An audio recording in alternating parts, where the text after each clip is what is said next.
Praise the Lord! Mapagpalang umaga po sa inyong lahat. At salamat po sa Diyos sa buhay po ng ating pastora. Amen. So ang pag-uusapan po natin, isa po ito sa 7 wika na sinabi ng ating Panginoong Jesucristo. Handa na po ba lahat?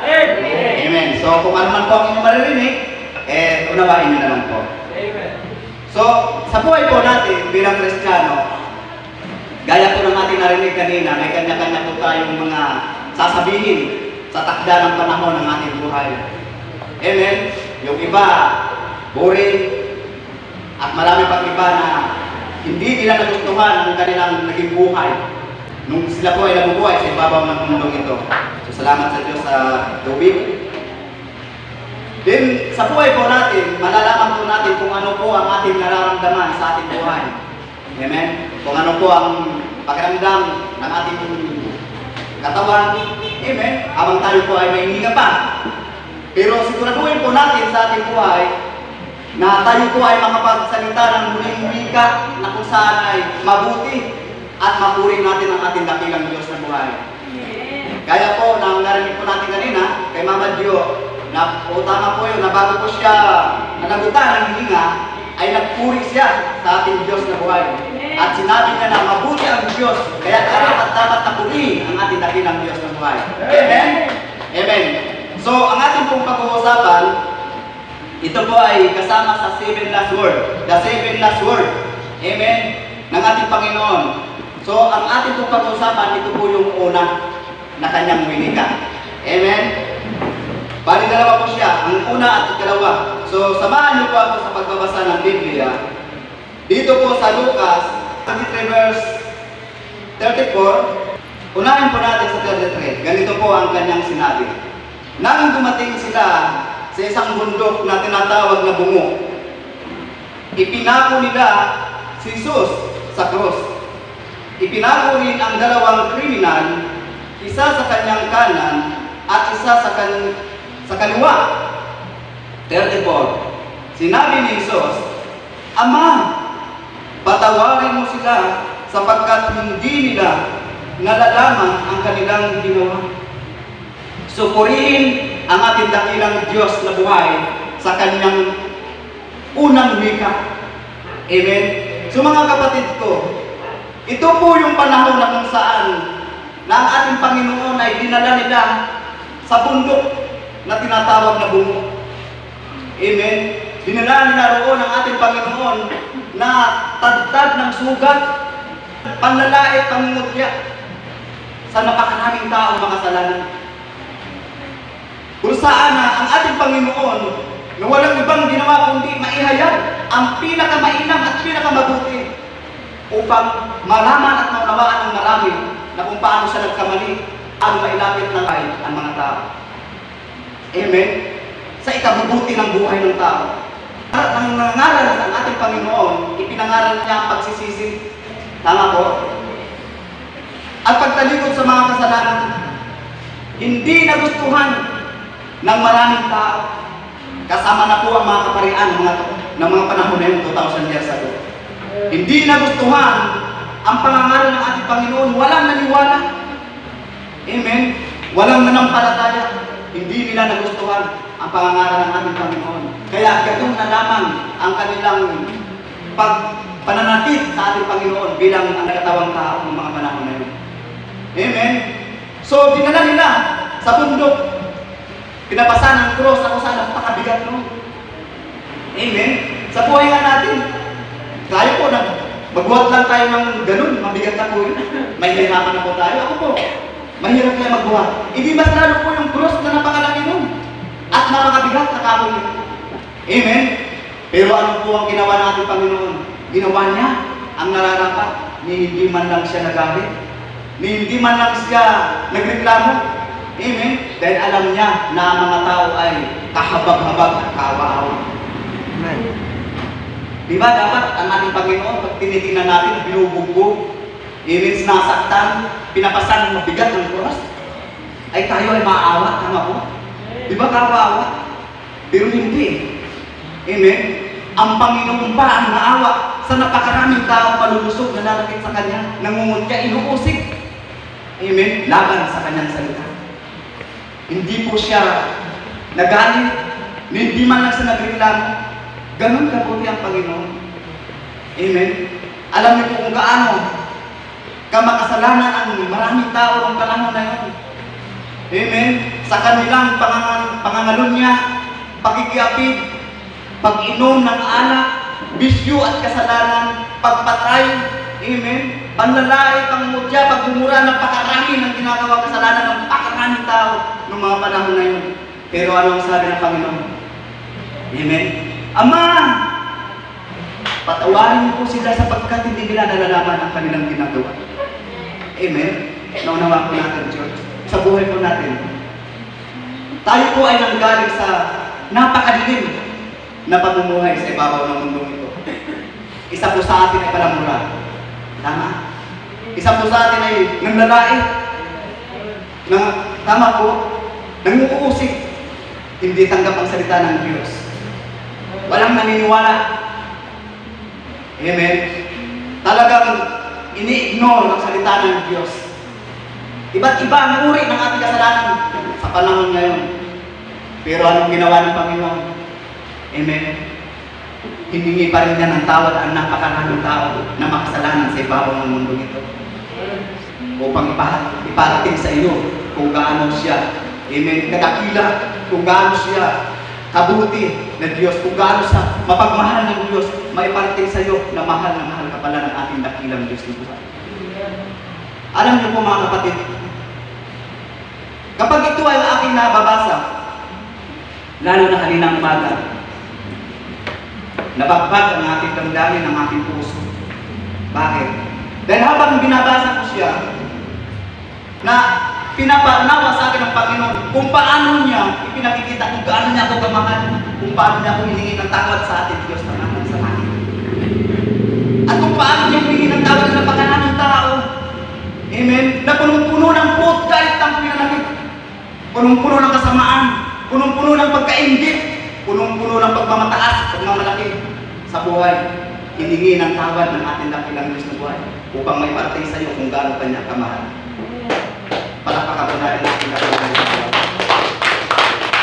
Alam niyo po mga kapatid, hindi lingid sa inyong kalaman na ang kasalanan ay kasalanan. Amen?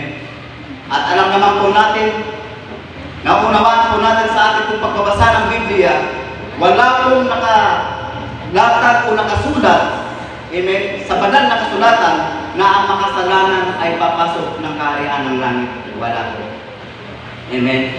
Kundi, yun lamang ang mga sumusunod sa kalooban ng ating dakilang Diyos ng buhay. Ano ang pinapabot dito ng ating Panginoon? Ito po yung una na kanyang hinika bago po siya malagutan ng hininga. Sa napakaraming kasalanan ng maraming tao, amen, punong-puno ng kasamaan ang kanilang mga puso. Mula noon 2,000 years ago, magpahanggang ngayon, ganun pa rin ang marami, di po lahat. Mapalad ka na lang na tumanggap ka ng salita ng Diyos. Mapalad ka sa panahon ngayon na wala kang inaasahan kundi ang ating Diyos. Ito po ang sinasabi ng Matthew chapter 5 verse 3. Pinagpala ang mga taong walang ibang inaasahan kundi ang Diyos. Dahil mapapabilang sila sa kaharian ng langit. Amen?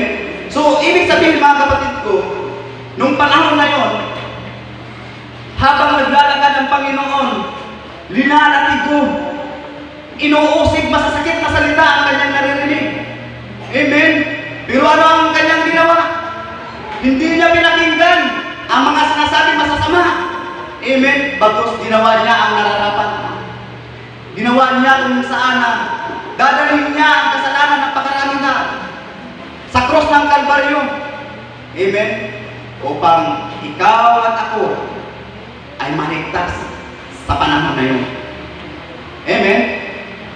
Tingnan niyo po, kung sa buhay po natin, kung tayo po ay nakakaranas ng pagkagalit, amen? O nagkakaranas tayo ng pagtatampo-tampo, kaaway, amen? Di ba napakahirap pagpatawad agad-agad? Lalo-lalo na kung ikaw ay pinapatay sa pamamagitan ng salita. Amen? Pinapatay ka ng panlalait, Amen? Paninira. Kaya mong patawarin ang gumawa sa iyo niyan? Kaya mo? Kung kaya mo, congratulations. Amen? Palakpakan natin ang katawan ng Diyos. Pero kung hindi mo kaya, tunay nga na hindi pa nakarating sa iyo ang salita ng Diyos. Sa kabila ng lahat ng kasalanan ng maraming tao, sa ginawa ng mga tao, amen, na kinukutya siya, dinuduraan siya, amen, talagang hindi siya tanggap-tanggap ng tao, hindi niya tinatanggap bilang Panginoon, amen, na sinugo ng Ama na sa langit upang iparating sa maraming tao ang kabutihan ng Diyos, ngunit hindi ito nagustuhan ng unang tagapagturo. Tama po? At kilala po natin sila. Hindi nila nagustuhan ang turo ng ating Panginoon dahil sila po ay nasasapawan. Sila po ang nagiging dahilan at sila rin po ang nangunguna upang ang ating Panginoon ay ipatong sa cross at patayin. Amen. Gaano kasama at gaano kasakit sa ating mga Kristiyano na ating nababasa na ang Panginoon palang panahon na yun ay pinapatay ng unang panahon ng mga tao. Di ba masakit? Pero tingnan niyo po mga kapatid ko, sa kabila ng lahat ng yun, amen, sa lahat ng narinig ng ating Panginoon ng pangungutya, panguusig, pagdudura sa Kanya, hindi ko alam kung nagtutupras ng mga tao noon. Amen. Sinasaktan siya, nilalatigo. Di ba? Di po ba, kung ating po siya, kung masasaksihan po natin, di po ba, babagpagin ng ating damdamin, talagang maaawa ka? Amen? Talagang, kung hindi mo makayanan, mahihimatay ka pa sa awa sa nangyari sa ating Panginoon, kung makikita lamang natin. Amen? Pero alam niyo po, ang ginawa ng ating Panginoon, masunod lamang niya ang gusto ng ating dakilang Diyos na buhay na nasa langit. Amen. Para sa atin dahil sa libo-libo o milyong-milyong tao na makasalanan, para lamang sila ay magkaroon ng kaligtasan.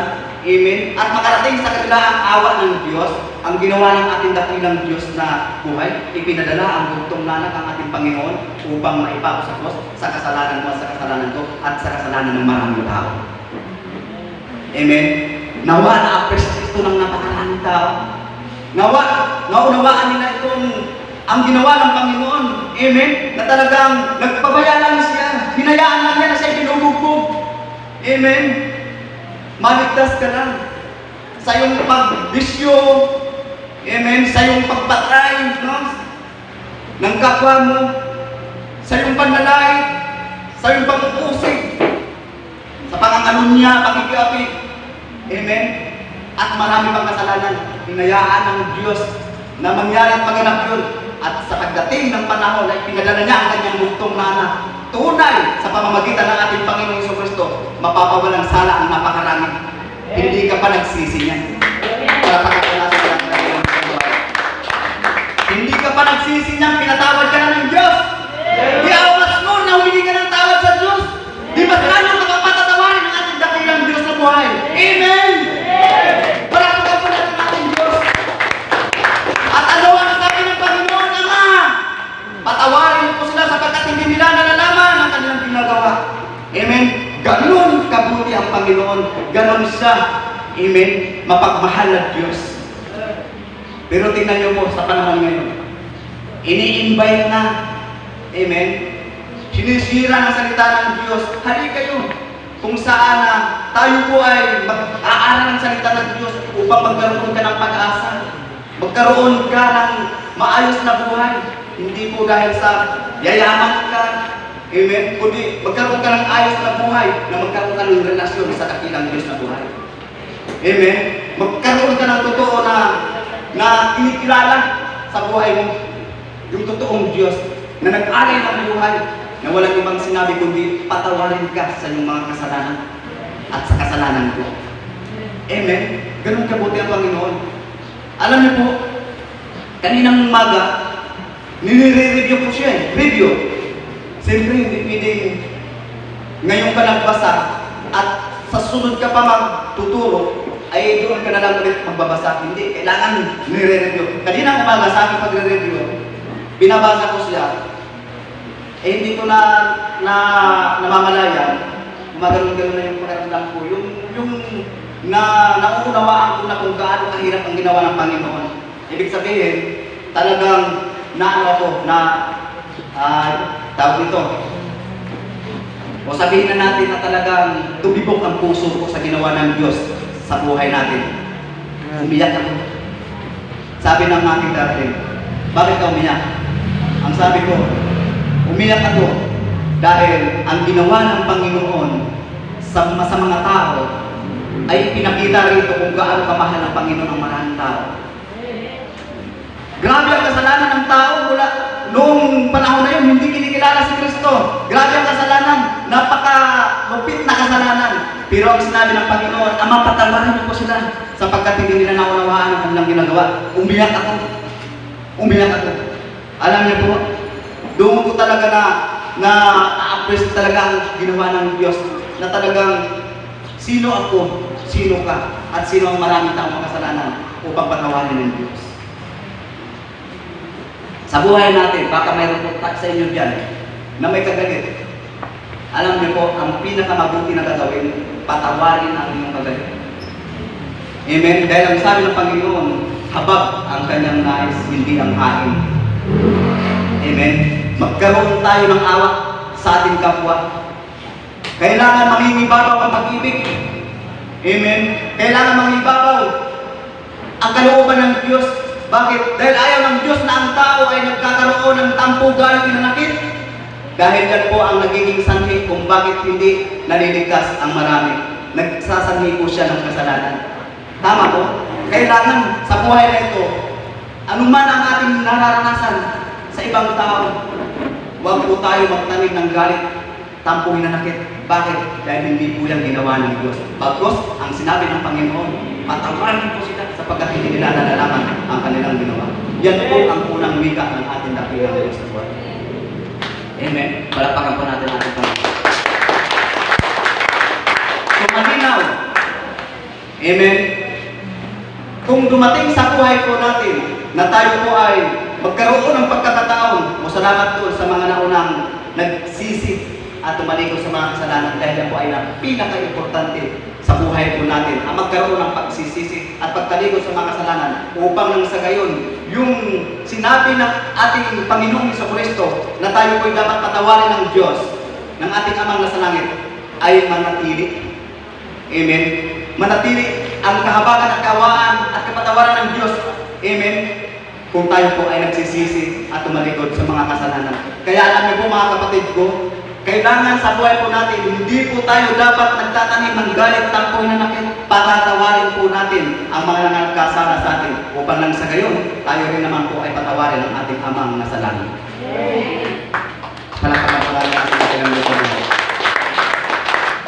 So, yun po ang unang wika ng ating Panginoon. Kung tayo po, amen, sa buhay po natin, ay kailangan talaga magkaroon po tayo ng pasensya. Kailangan dito sa kalooban ng ating puso, kailangan punong-puno ng pasensya sa ating kapwa upang nang sa gayon, maganap ang kalooban ng ating dakilang Diyos sa buhay sa ating mga. Kaya ang sabi ng Panginoon sa napakaraming kasalanan ng mga tao, Ama, patawarin po sila sapagkat hindi nila nalalaman ang kanilang ginagawa. Ganon kabuti ang Diyos sa buhay mo, sa buhay ko, sa buhay ko, sa buhay po natin lahat. Amen? Kailangan maunawaan po natin ang mahal na makipalataya ng Diyos. Sa kabila ng lahat ng pagmumura ko, paglalasing ko, pagpatay ko, pagchichismis ko, ano pa ako rin ang kasalanan ko, binaliwala ng Diyos. Amen? Dahil mayroong namagitan. Walang iba kundi ang ating Panginoong Isus. Palakpakan mo ang ating dakilang Diyos. So, yun po ang unang wika. At dadaan ulit tayo sa ikalawang wika. Dito pa rin po sa Lucas 23, versikulo 42. Unahin po natin ang 39. So, ganito po ang ating maririnig. Ito po yung ikalawang wika. Doon kasama po sa ikapitong huling wika ng ating dakilang Diyos. na buhay. Amen? So, ang sabi ko rito sa 39, tinuya rin siya ng isa sa mga salaring nakapako sa tabi niya. Amen? Hindi ba ikaw ang Kristo? Iligtas mo ang iyong sarili at pati na rin kami. Sabi nung yung sa side ng kanyang tagiliran. Amen? So, sa 40, ang sabi ko rito, ngunit, pinagsabihan naman ito ng kanyang kasama, wala ka na bang takot sa Diyos? Ikaw ay pinaparusahan din tulad niya. 41, tama lamang na tayo'y parusahan ng ganito dahil sa ating mga ginawa. Ngunit, ang taong ito'y walang ginawang masama. 42, at sinabi pa nito, Jesus, alalahanin mo ako kapag naghahari ka na. Sa 43, sumagot si Jesus, sinasabi ko sa iyo, isasama kita ngayon sa paraiso. Purihin ang Diyos. Amen. Sa kanyang dakilang pangako. Alam niyo po, sa buhay po natin, hindi po maiwasan na talagang mayroong manunuya, nangiinsulto. Amen. So panahon ni Kristo, talagang mismo yung katabi niya na nakapakot din na makasalanan ng kriminal, tinutuya siya, iniinsulto siya, hindi kinikilala ang kanyang kapangyarihan sapagkat hindi niya nalalaman ang kanyang ginagawa. Amen? Pero may isa na kung saan na talagang naniniwala sa ating Panginoon. Amen? Nagkaroon siya ng takot sa Diyos. Ito pa ang sabi niya, Jesus, alalahanin mo ako. Amen? Sa darating na yung paghahari. Amen? Minsan sa buhay po natin, lalo-lalo na ngayon sa panahon ngayon, bilang Kristiyano sa Jesus My Life, ano po ba ang ating hinahangad sa buhay na ito? Di po ba tayo po ay nagnanais na tayo po ay makarating sa kaharian ng langit? Tama po? Pero alam niyo po mga kapatid ko, mahirap po na makapasok sa kaharian ng langit. Mahirap. Amen? Dahil talagang pagbubuwisan mo yan ng oras, panahon, pagpapawisan mo yan, pagpupuyatan mo yan. Amen? Sa pagsunod sa kalooban ng ating Diyos. Amen? Dahil napakaraming tao, halos lahat ng tao, na nagsasabi kapag ako ay namatay, sa langit ang ating punta. Tama? Narinig nyo na rin po yun? Pero hindi pa ako naniniwala na kapag pala ang tao, kahit hindi siya nakakilala sa Diyos, kapag namatay ay sa langit pupunta. Amen? Dahil nasusulat naman sa Mateo 7:21, ang sabi ng Panginoong Jesucristo, hindi lahat ng tumatawag sa akin, Panginoon, Panginoon, ay papasok sa kaharian ng langit. Hindi! Sabi ng Panginoon. Ano ang sabi ng Panginoon? Kundi ang lamang na mga sumusunod sa kalooban ng aking Ama na nasa langit. Gaya ng sinasabi ng isang kriminal, Jesus, alalahanin mo ako kapag ikaw ay naghahari na. Pumasok doon sa kanya na kung saan ay nagkaroon siya ng pananampalataya. Paninindigan, amen, talagang naniwala siya na ang taong nasa harap niya, na nagkatawang tao, amen, ay makapangyarihang Diyos. Naniwala siya. Amen. Kaya sinasabi niya na kailangan, di ba, sa pagkahari mo, Panginoon, alalahanin mo, dapat sa buhay po natin, habang tayo po ay nabubuhay sa ibabaw ng mundong ito, bagamat nakakaranas tayo ng mga problema at pagsubok, dapat alalahanin natin, may Diyos, amen, na magsasama sa atin na kung saan nandun siya sa lugar ng banal na lugar na dako. Amen. Sa buhay po natin, kailangan asang-asamin po natin, amen, na tayo po maisama ng ating Panginoon. Amen. Sa kalamitan na kung saan nalalaman natin na ang alam natin doon tayo pupunta. Kung tayo po lamang ay susunod sa kalooban ng Diyos. Amen. Kapag ang puso natin, ang ating mindset, amen, na tayo po ay papasok ng kaharian ng langit, dapat huwag tayong tumigil sa pagsamba. Huwag tayong tumigil sa pagbasa ng Biblia, sa pananalangin. Amen. Sumunod sa kalooban ng Diyos sa mga Bible study, doon sa mga may time, may mga oras, sumama. Amen. Sa mga Bible study. Tama po, huwag tumigil sa paggawa ng mabuti sa iyong kapwa, hindi salat sa Diyos. Amen. At kailangan maranasan ng pagkaraming tao ang pagsisi at pagtalikod sa mga kasalanan upang sa gayon, pag naganap sa buhay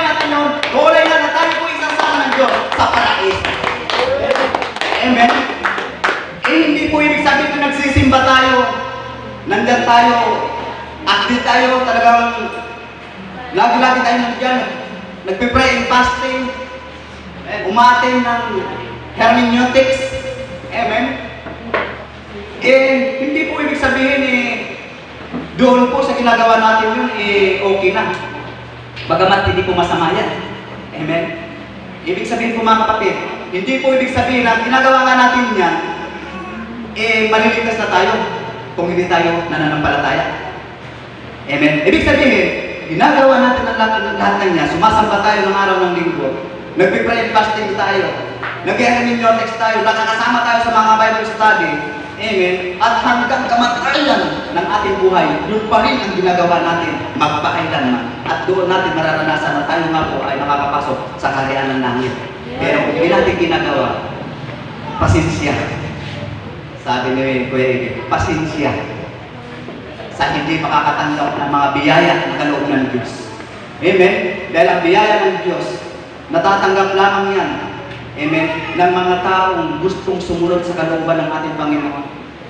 Mga kapatid ko, dapat sa ating buhay, habang tayo nagsisimba, habang tayo ay nag-aaral ng salita ng Diyos, o nagtatrabaho, nagninegosyo, o ano man ang ginagawa natin, nag-aaral man, at napakarami pa na ginagawa natin, huwag po natin kakalimutan, amen, ang bilin ng Diyos. At ang sinasabi na Apostol Pablo sa Hebrews chapter 10 verse 25, amen, na huwag ninyong kakaligtaan ang lahat ng pinagagawa ng Diyos. Amen. Ano ang mga tinalaga ng Diyos na mga gawain dito sa Jesus My Life? Napakarami. Amen. Ano na yung mga hayo? Ano na po yung, nabanggit ko na po ang mga gawain ng angels na ito. Amen. Dapat nagagawa po natin. Pagkamat ng Huwebes, wala ako. Pero pinagsisihan ko sa Diyos yun. Amen. Na kung bakit hindi ako nakarating ng Huwebes na yun. Dahil kailangan namin matapos yung, hindi po ibig sabihin malaga yung tapusin namin yung deliver namin. Kundi gusto ko matapos din yun. Para makahabol ako din. Kinabukasan nakahayo kami. Pero hindi naloob ng Diyos na kami makahayo ng araw ng Biyernes. Pero alam niyo po, talagang naano ng dibdib ko na ako hindi na ako nakati ng Huwebes. Hindi pa natuloy ang Bible study. Maano ang loob ko. Talagang nagre-reklamo ang loob ko. Bakit? Dahil nung araw na yun, wala akong nagawa sa Diyos. May mabuti ba akong ginawa sa Diyos noon? Bagamat nagtrabaho ako, pero wala akong naging mabuting ginawa sa Diyos. Bakit? Hindi ako naka-attend ng hermeneutics nung gabi yun. Dapat ang puso natin talagang parang binutulog tayo sa sama ng loob. Hindi sa sama ng loob dahil tayo ay may gapanit tubig. Sumasama ang loob natin sa sarili natin kung bakit hindi natin ginawa dapat para tayo makahabol sa gawain ng Panginoon. Amen? Alam niyo po, sa mga umaasa sa Diyos, gaya ng kriminal, na walang ibang sinabi kundi alalahanin siya sa paghahari ng ating Panginoon. Ano ang sabi ng Diyos sa mga umaasa sa Kanya? Ngayon din, isasama kita sa paraiso. Ibig sabihin mga kapatid ko, kapag ikaw ay nakasunod sa kalooban ng ating dakilang Diyos ng buhay, tunay nga ang sasabihin sa iyo ng Panginoon Kristo, ngayon din, isasama kita sa paraiso, na kung saan wala nang babayaran ng kuryente tubig. Amen? Kung saan doon ay hindi ka na maiinitan, hindi ka na pagpapawisan tulad dito. Amen? Sapagkat doon ang Diyos na ang kukontrol ng lahat ng bagay. Amen po? Ito po ang ikalawang wika na sinasabi ng Panginoon na dapat na malaman po natin sa pamamagitan ng ating pagsunod, sa ating pananampalataya, sa ating pagtitiwala. Kailangan, amen, na kahit tayo ay may trabaho, kahit tayo may negosyo, kahit tayo nag-aaral kung ano man ang ginagawa natin, kailangan sa puso natin, amen, ay mangibabaw ang pagsunod sa ating dakilang Diyos na buhay. Brother Sana, sinasabi mo yan. Bakit? Buo na ba ang loob mo ng pagsunod sa kalooban ng Diyos? Amen? Gaya ng sinasabi ng Roma, di ba walang perfect? Walang matuwid. Amen? So ibig sabihin, talagang hindi magaganap perfect ng mga tao pinagagawa ng Diyos. Pero yung naunawaan ko dun sa sinasabi ng Matthew chapter 5, verse 48, na maging ganap na kayo gaya ng inyong amang nasa langit. Ibig sabihin po pala mga kapatid ko, mayroon pa tayong pagkakataon para maging perfect gaya ng Ama na nasa langit sa pamamagitan ng pagsunod, pagsikap, amen, sa kalooban ng ating dakilang Diyos na buhay. Amen. Sabay-sabay na naglakad sa ating Diyos. Kaya sa buhay po natin, mga kapatid ko, ito po ang sinasabi ng Panginoon. Kung ikaw ay naniniwala, nananampalataya ka sa sinasabi ng Panginoon, sasabihin sa iyo ng Diyos, ngayon din ay isasama kita sa paraiso. Hindi ka ba natutuwa? May sasama ka sa paraiso. Sinong gusto pumunta ng paraiso? Amen. Gusto niyo? Kailangan masunod, maganap sa buhay natin ang pinagagawa ng ating dakilang Diyos na buhay. Amen. At muli, mapagpalang umaga po sa inyong lahat. Ang Diyos po na pinanggagalingan ng kapatawaran, ng kaligtasan ay sumayin niyo pong lahat. Tayo pong lahat ay tumayo at aawit tayo sa ating dakilang Diyos na buhay.